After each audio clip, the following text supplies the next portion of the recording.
Hello everyone, today is February the 1st, 2020. My name is Crystal Myers-Barber, and today's video is on the outbreak of the coronavirus. I'm actually on an article from CNN where every time I start doing the story, 10 more people have died since I started reporting, making this video tonight. So we have 300 people dead from a coronavirus, to 14,300 people having cases confirmed, and this is in China. And so I thought this was interesting because they have this video of a drone, and it says, watch China use talking drones to warn citizens. I thought we'd take a look at what a society looks like with communism fully enforced and, with socialism. It's the same thing. Pretty scary thought. The number of coronavirus cases in China could be much higher than what is currently actually being reported by that. This is according to researchers in Hong Kong. Yeah, there's been some evidence that they were downplaying it early on. A paper published in the medical journal Lancet on Friday estimates that now nearly 76,000 people in Wuhan, China could be infected with the virus.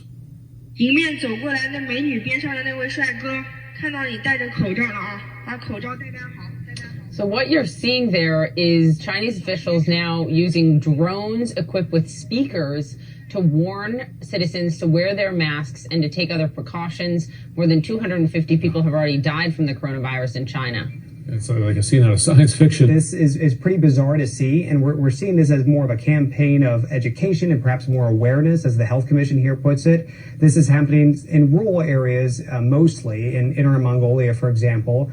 And it looks lighthearted, the way state media is portraying this. They kind of jokingly will call out people in a fun way, saying, hey, you over there, you're not wearing your mask, put it on. But there's a serious undertone. And the folks who are not wearing their masks, the vast minority, I would say, are making others quite uneasy. And in some cases, wearing masks here is now mandatory, depending on where you are.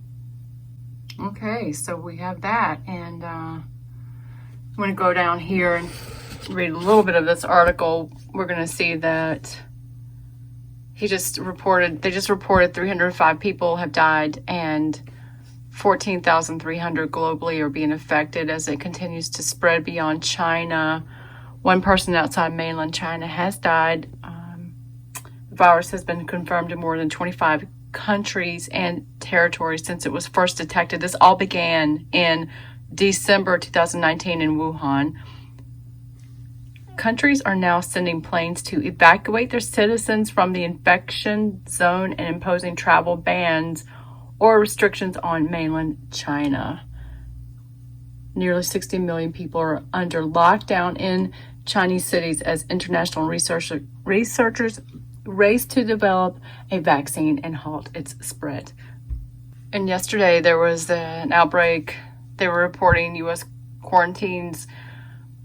Basically, 195 people came from China over to a Riverside military base, and they were holding them, thank God, because they're calling them 195 American evacuees from China. The first time in half a century the government has taken such a step, so they're kind of detaining them to make sure that they're not, bringing back the virus over here. The evacuees were flown on a charter flight earlier this week from Wuhan, the Chinese city, at the center of where, the virus actually started there. They're going to be spending a couple weeks at the military base in Southern California. And the CDC said it's the first federal quarantine since the 1960s, when one was issued over concern about potential spread of smallpox.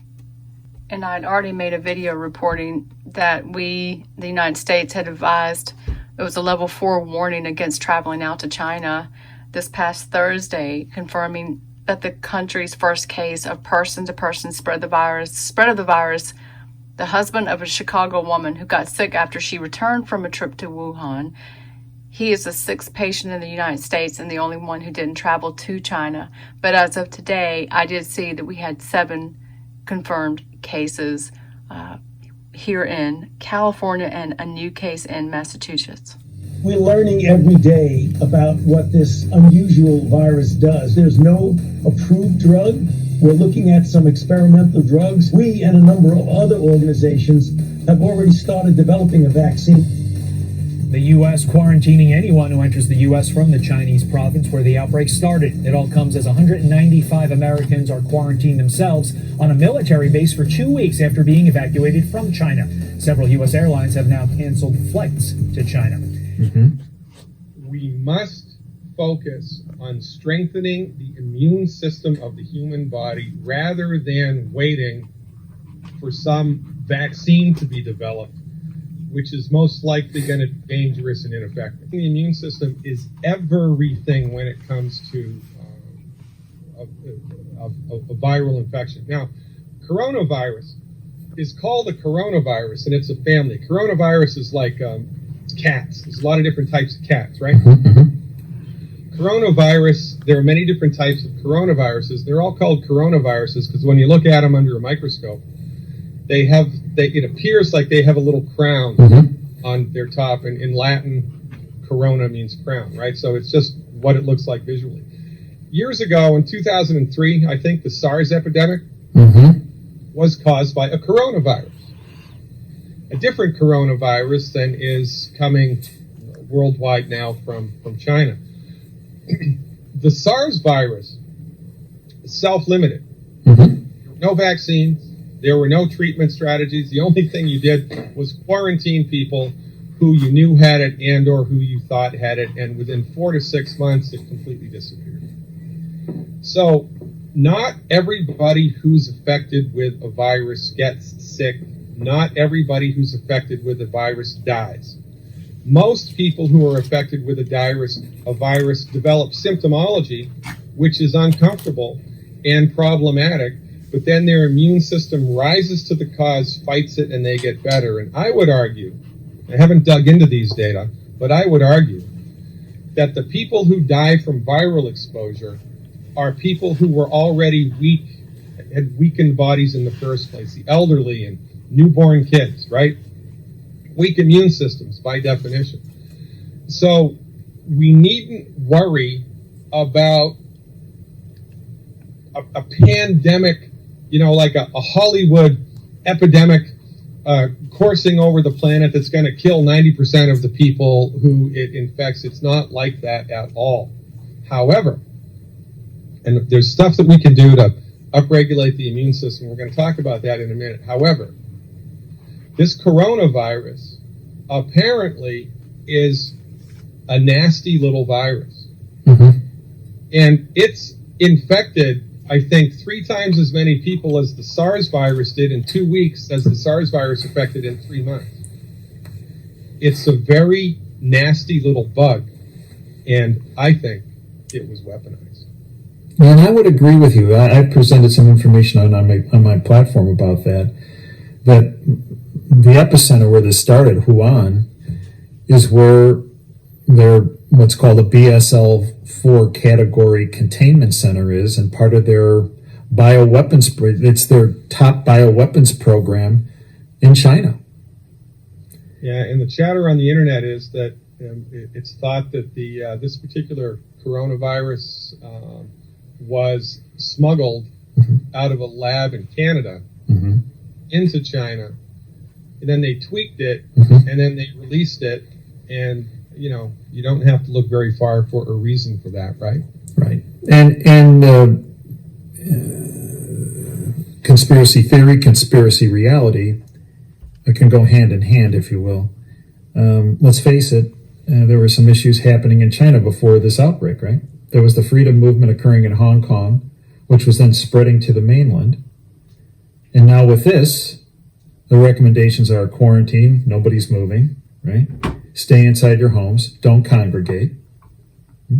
We're going to limit air travel, people coming in, so people don't know really, the reporters aren't going to be coming in to talk about what's going on. And, oh, by the way, since we're limiting air travel, dissidents cannot leave. Could it be a coincidence that this occurred when it occurred and how it occurred and where it occurred and where it started? It surely could be a coincidence. But it's like a duck and flies like a duck and quacks like a duck, right? It's probably a duck. Right. And also it's good to be the king. Yeah. Inside of a dictatorship like they have in China, they can do whatever the heck they want. That's right. And nobody's going to know. That's right. How many hundreds of thousands of people are in internment camps in China right now. And I have an article here that is reporting that China is facing isolation as the virus death toll reaches 290. 27 countries have confirmed cases. U.S. declares coronavirus a public health emergency. And the WHO declares public health emergency over coronavirus outbreak. And that is the World Health Organization. They declared the outbreak a global emergency this past Thursday, but later warned that closing borders was probably ineffective in halting transmission and could accelerate the virus spread. Seems to me if you close down the borders, that would be effective. I don't know why they're saying it's not. In China, these people, they really need our prayers because they're even canceling their weddings. I'm looking at this where they're not allowing. It says China has asked couples to delay, pretty much getting married, where they've saved dates and even, oh my gosh, even to scale down funeral services to help slow the spread of the virus. This is really terrible. Marriage registrations have been announced or promised for February 2nd this year. You are advised to cancel it and explain the situation to others, a Civil Affairs Ministry statement said. Okay, tomorrow, I know it's going to be a special day for a lot of people, and my husband and I were just talking about this. It's a sequence of the numbers 02, 02, 20, 20 reads the same backwards as forward. So I think a lot of people are really counting on tomorrow being a big day for them. So there's a lot of terrible things going on, and we need to definitely pray for these people and pray for the outbreak that's happening worldwide. Last part of this article I want to report is that with Britain, Russia, and Sweden among the countries confirming their first infections, the virus has now spread to more than 24 nations, sending governments scurrying to limit their exposure. China toughened its own quarantine measures at the center of the outbreak in Hubei province a day after the United States temporarily barred entry to foreigners who had been in China within the past 2 weeks. Foreign nationals other than immediate family of U.S. citizens and permanent residences will be denied entry into the United States, Health Secretary Alex Azar said. Australia said it was barring entry to non-citizens arriving from China, while Australian citizens who had traveled there would be required to go into self-isolation for 2 weeks. Vietnam suspended all flights from mainland China effective yesterday, while Russia announced it would halt visa-free tourism for Chinese nationals and stop issuing them work visas. Similar expansive restrictions have been announced by countries including Italy, Singapore, and China's northern neighbor, Mongolia. Ireland, U.S., Japan, Britain, Germany, and other nations had already advised their citizens not to travel to China. And now we have the CDC confirming the 7th case. The February the 1st, the 7th person detected in California. The patient recently returned from Wuhan, China, where an outbreak of respiratory illness caused by this novel coronavirus has been ongoing since December 2019. This brings the total number of these cases to the United States to 7. But that actually, I just saw another one that they were reporting on. And this just in, we have another case confirmed in Massachusetts. Okay, and that's on the Hill. We have that one. That's the 8th one. And I'm also seeing, of course, obviously stories where people aren't going to their Chinatown in their cities. So we see this really sweeping all the states. If you have a Chinatown in your state, of course, we have one of the biggest ones in Los Angeles, where we have such a high population of Chinese people. I would say we'd have one of the biggest places to, and I've been there. So we're just basically seeing this sweep the web.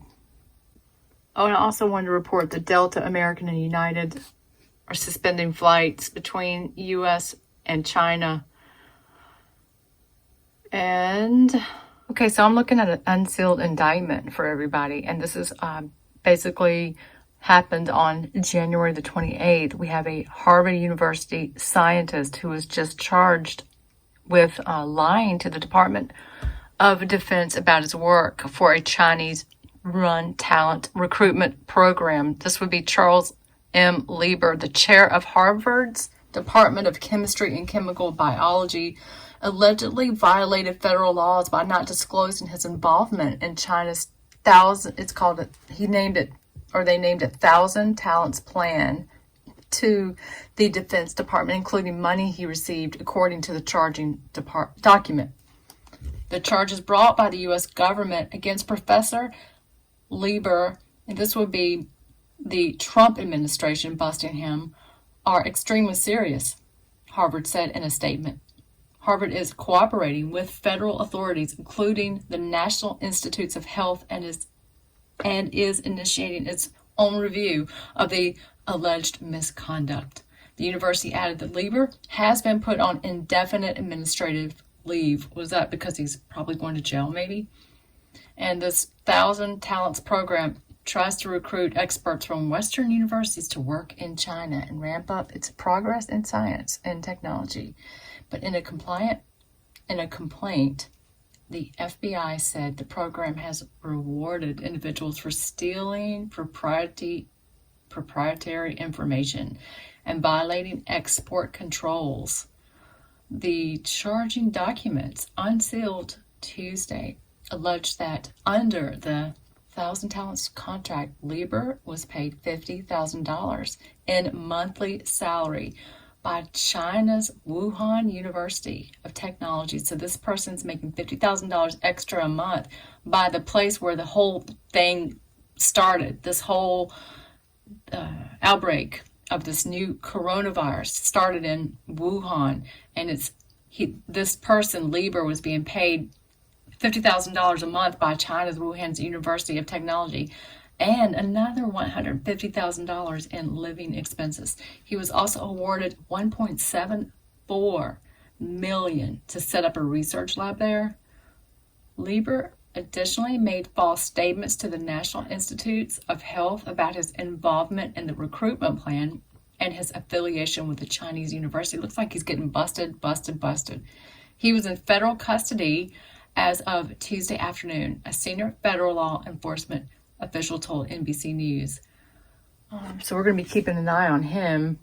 And so thank you so much for watching. That's the end of my coverage for today on the coronavirus outbreak. We'll be coming back to cover a historical executive order that our president signed yesterday on human trafficking, which was a really big deal. And I will make sure to cover it extensively because it does involve Ivanka Trump. And this is great news. Okay, thanks for watching. Have a great night. God bless.